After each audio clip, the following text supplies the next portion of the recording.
Hi, I'm Adam Strom. I'm the director of Reimagining Migration. I'm here with a colleague whose work I just love. This is Jo Napolitano. Jo is a writer and a journalist for the 74, and she's also an author of an amazing book called The School I Deserve, and I'm hoping that we can spend some time talking about that book.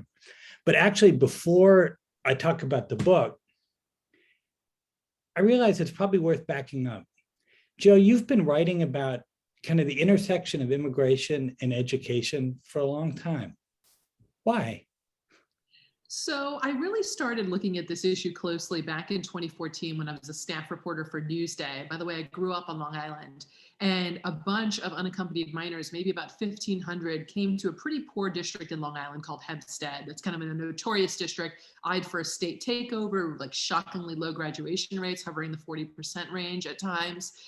Just really a district that has a lot of challenges. So this group of children arrived, and the district, interestingly, and it was a district of about 6,000 kids, literally turned them away, literally said, "We have no room for you here. Go home, and when a spot opens for you, we'll call you."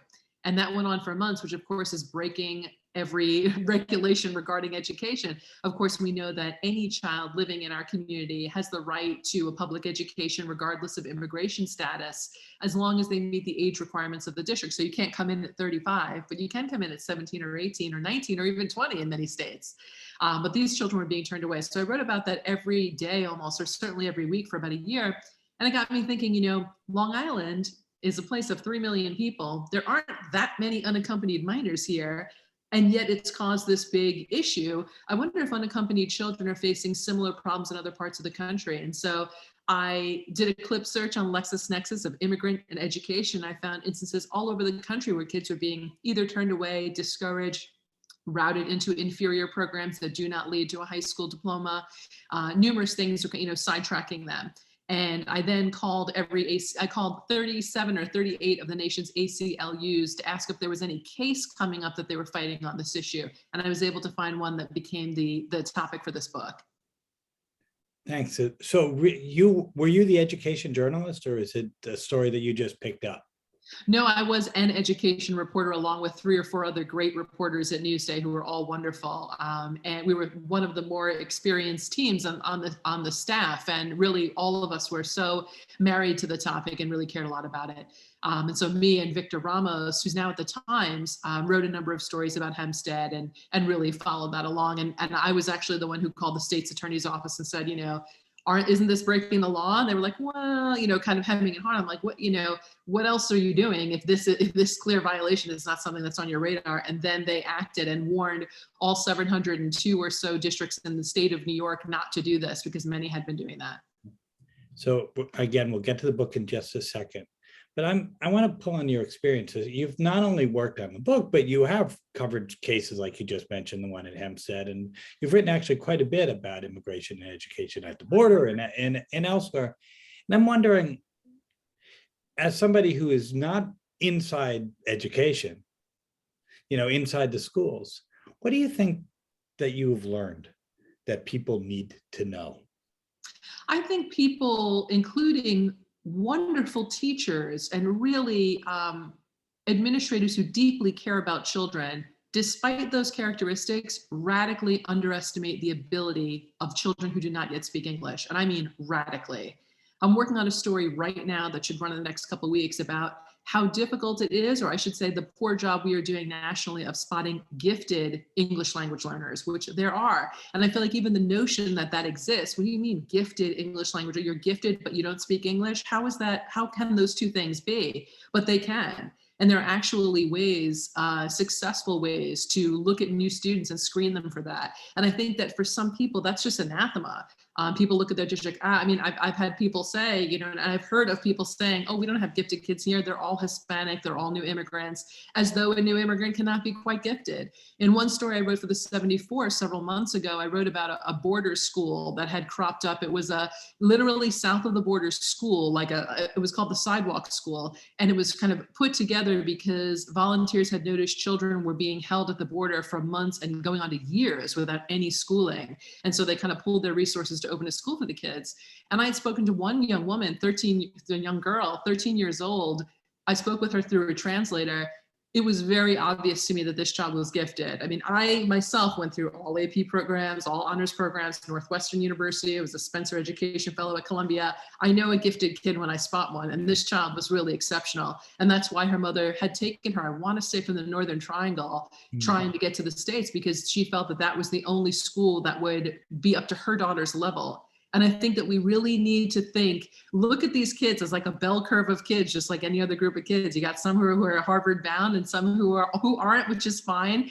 But let's not assume that all children who don't speak English are somehow deficient or something that needs to be fixed. Certainly they need to learn English. I fully agree. To operate in our society, you got to learn English.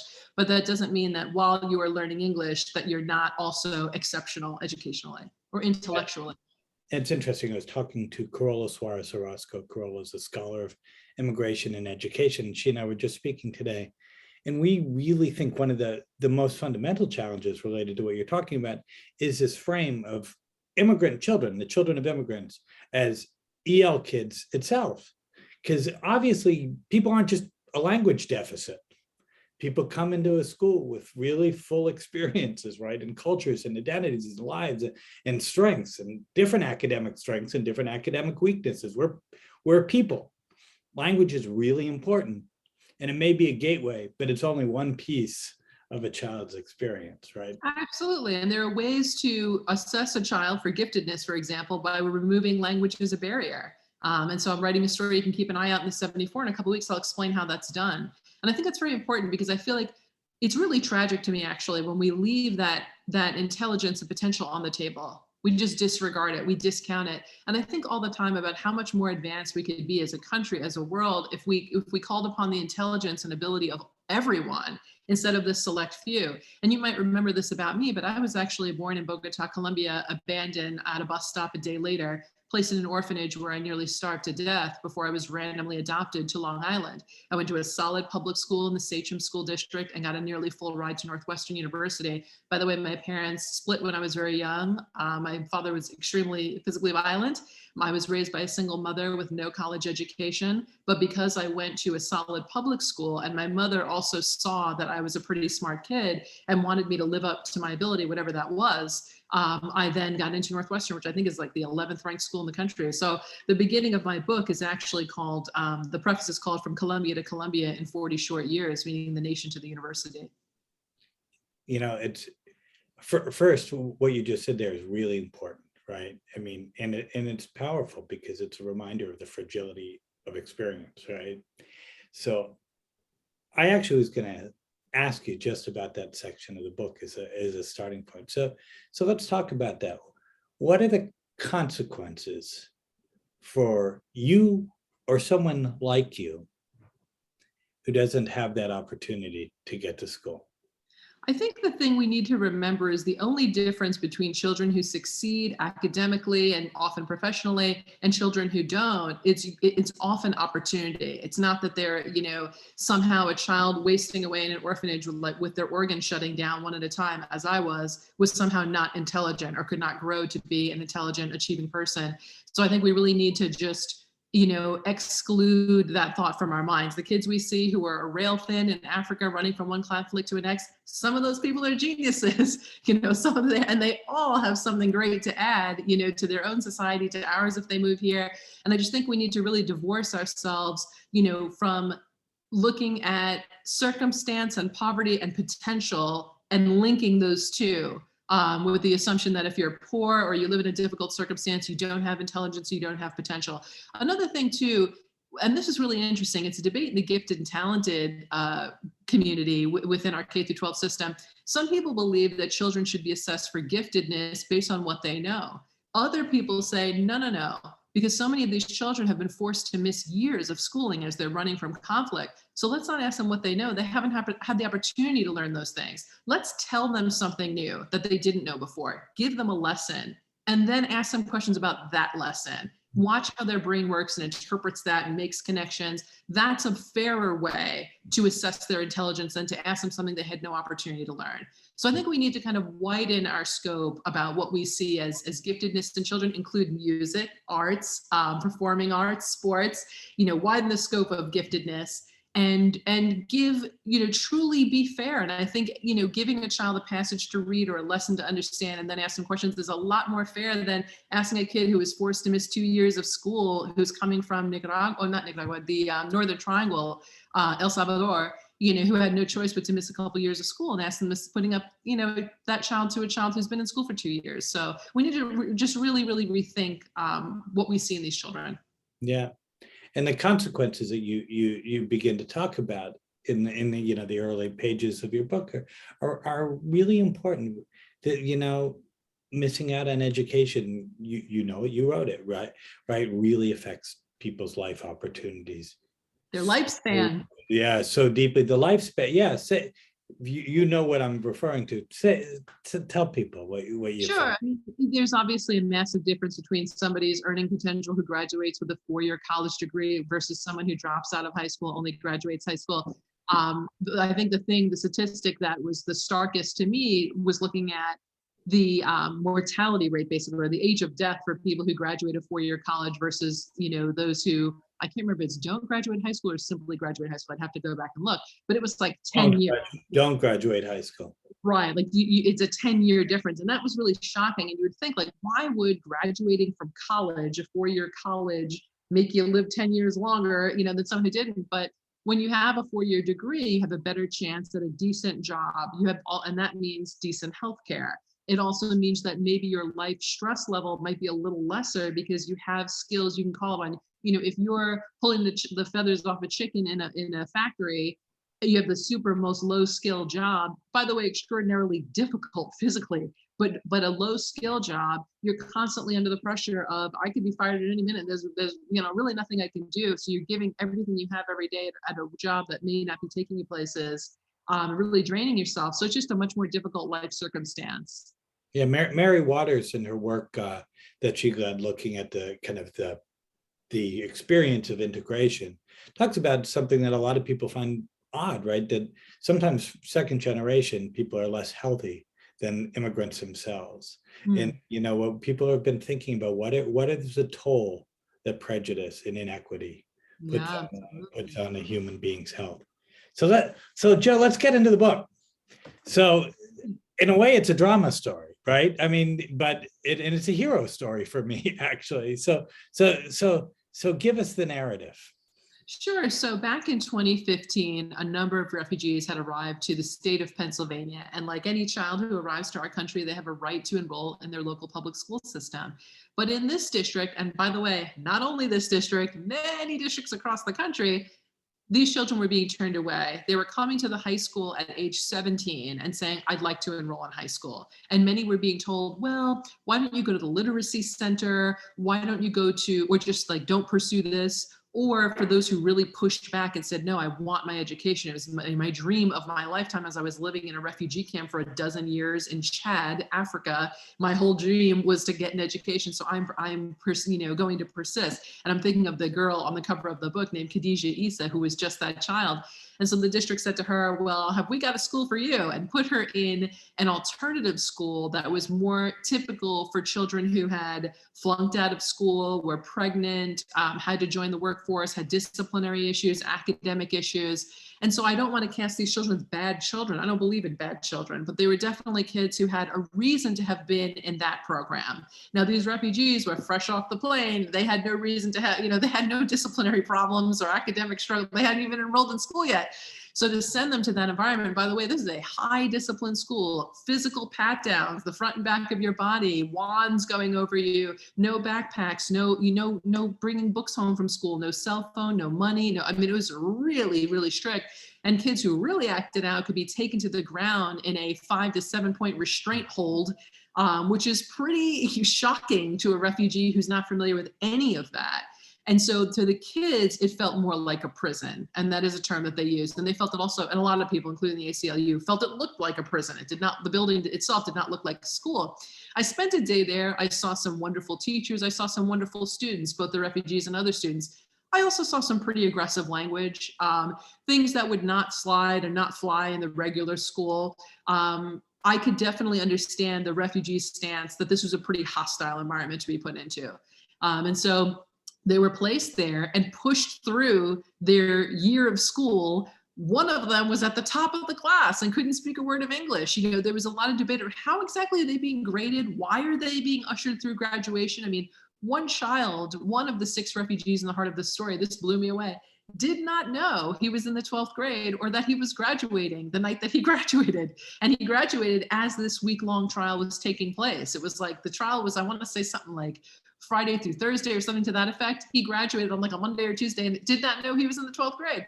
And it's like, how could you not know you're in the 12th grade? But as he explained, my classes have kids from 10th grade, 11th grade, 12th grade. And you know, none of this material is written in my initial language. And so there's no communication home to my parents in a language that can reach them. So we had no idea. Which is legally they're entitled to. Yeah, I mean, they're supposed to be translating, of course, and doing all of that, but that's rarely done. And so I would say nationally, it's rarely done. A lot of times I'll see districts that do it in Spanish, or maybe if they're really ahead of the game, they'll do it in Spanish and Arabic. Forget anything else, you know, they're not going to do it in 4, the language spoken in Darfur, Sudan, of which, you know, the child at the head of my book spoke. And there are ways, look, I don't expect teachers to be translating obscure languages that they are unfamiliar with. I get it. You know, our time is finite, resources are finite in our schools because they are stunningly underfunded in many cases. But there are districts that are making this work. They're finding, let's say, okay, we've got a big group of Darfur folks living in our community and they speak 4. Let's find someone from that community who could be a liaison between us and the, you know, 100 or so families that we have here from, you know, Sudan. And so there are ways to kind of get around this and find means to connect with these communities if we find it important enough. I think it's really powerful, and I think it's an important reminder. So when you're writing this story, who did you think was going to read this? Like, who is your audience for this book? I was hoping people who were interested in civil rights and people also who wanted a hopeful story. I mean, here was a group of 6 refugees. At the time that they were fighting this battle, I would say they were at the bottom of the list socially. They were the public punching bag. They were the piñata of this nation under a president who made it a point to alienate, disrespect, badly harm both kids in cages and otherwise, you know, numerous immigrant children, really casting them as an unwanted, frightening burden. They were like a Trojan horse, these immigrants who were going to get here and attack us from within. There was just this really powerful, horribly xenophobic, incredibly hurtful rhetoric spoken about these children that entire time. Yet in that era, these children stood up in front of a proudly conservative Republican judge and argued with headscarves on and dark brown skin and thick accents, unable to speak English, that I am just as worthy of an education as everyone else. And amazingly, that judge, who I got to know pretty well, Antonin Scalia quotes all over his office, looked at the law and said, you're right. In fact, I don't see any way that the school has any ability. There's nothing in the law at all that says you can tell any group of students they cannot be educated. And I saw him on the bench really debating. He was really like, I'm not just saying he was trying to side with them, but he was trying to see their point. Like, what are you hanging your legal case on here? Point me to something that says you can do this.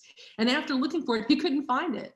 And by the way, that's what he believes means conservatism. And in that judge's opinion, and I think of many, conservatism in his eyes means whatever the law states is how I will rule. The opposite of him is an activist judge. And that activist judge would say, the law might say this, but I feel this. This is what's right, and I'm going to rule on that. He believes those people should be politicians and not judges. Judges are meant to rule on what is the law now.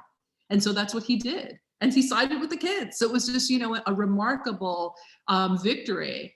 And then, of course, the school district fought back. They wanted that local control. In our nation, local control is extremely important. And so they wanted to always be able to decide where their children go to school. And so they took the case to the appellate court. They kept fighting it. And so, which is kind of remarkable, but they did. They took it to the appellate court and it went before the courts right before Trump was made president. So after the election, but right before he took office. And the courts were deciding it as he's doing the Muslim ban, as people are gathered in the airports trying to get people out, you know, unbelievable time that this case would be decided. And what they said just like broke my heart. Like, I feel like they got it. Like there's certain things they said. They talked about in education being a finite thing that can never be replaced. Once you either deny a person education, they age out. You cannot come at 32 years old back to your local high school and get an education. That is not a thing. So if someone denies you your education or puts you in an inferior program, that's your only chance. It is from this age to this age, done.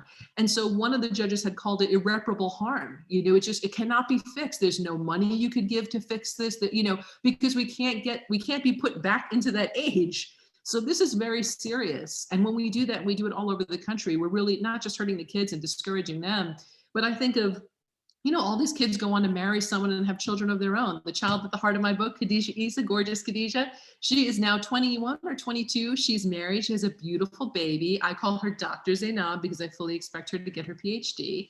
And Dr. Zainab is 1. And so, I look at, what had happened to Khadija affects the next generation. And thankfully, she was a person who won a very hard battle. And by the way, even though she won, which she did, she paid a huge price. Had she been put in high school and allowed to go through all 4 years, she would have graduated able to speak English. That wasn't the case. So what does that mean when we do that to kids? That means if we want them to continue with their education, they have to take English language courses at a community college, which they pay for. So what was free to them is now something they have to pay. And by the way, community college is not a thing that people complete in a 2 or 3 or 4 year sequence. They often drop out because of money, because of transportation. It's a very transient place for many people, immigrant or not. And so it's like another burden. So not only is it you have to pay, you might have trouble getting there, which Khadija did. She had a lot of issues transportation wise. There was no real bus route from where she lived to the community college. So there's all the, and you're paying for something, thousands of dollars that you were supposed to have gotten for free. And it also, and by doing that, it delays her ability to study nursing, which is what she wanted to do. She still only just now, and this case was settled years ago in 2016, just now is she starting to take nursing courses. It's been like 3 years of community college just for the language issue. Yeah, and so, I mean, you've said it well, right? And these are the kids who we need, right? These are the kids who become our doctors, become our nurses, become our police people, become our teachers, right? This is our future. I mean, when we're talking about now, stepping back from refugees, thinking about the children of immigrants, we're talking about 27% of the kids in our public schools. This is not an abstract number, right? This is us, right? This is us. So I want to ask you about so many things, but I also want people to read the book. So here's what I'd like you to reflect on a little bit, because I think maybe this will be an incentive for folks to pick this up. So this is obviously a very particular story. It took place in a particular time that you've just contextualized. But how representative, or what do you think this story represents in our American conversation about our identity and education? I think well before Trump came along and well after he left office, continuing to this very day, as we have had hundreds of thousands of unaccompanied and other children cross the border, which was a great, oh my God, it was a very controversial thing. What do we do with these people? They still continue to face an obstacle when it comes to enrollment in school.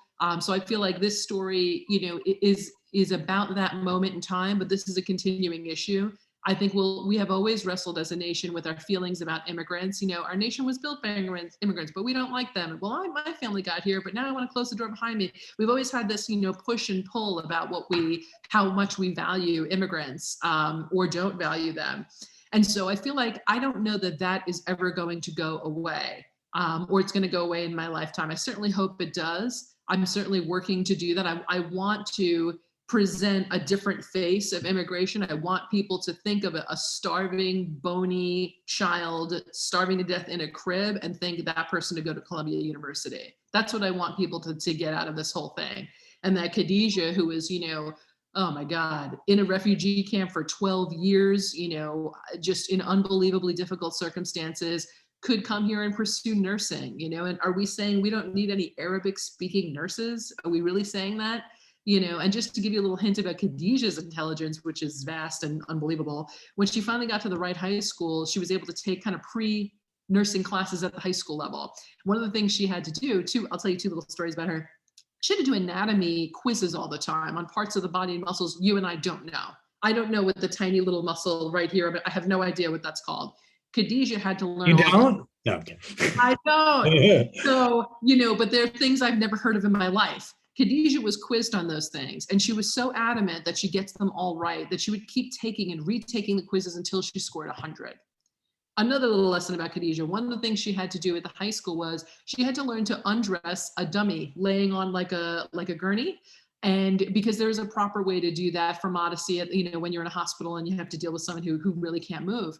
And so her teacher required all the students for this test to just undress half the dummy, just one side. We don't have time to do the whole thing. Khadijah did the whole thing. And her teacher asked why. And she's like, because in a hospital, I'd have to do the whole thing. There's no such thing as undressing half a person. Her diligence, her desire to get this right is so, she is just my inspiration. She's really remarkable. And there's a lot of inspiration, incredible knowledge, willpower, just resilience in these children. And we need to mine that for their benefit, for our benefit. We all win when we mine and grow the talent of everybody in the community. I'm going to let you be the last word because you said that so well. So Jo, thank you so much. Y'all pick up the book. It's really, really good.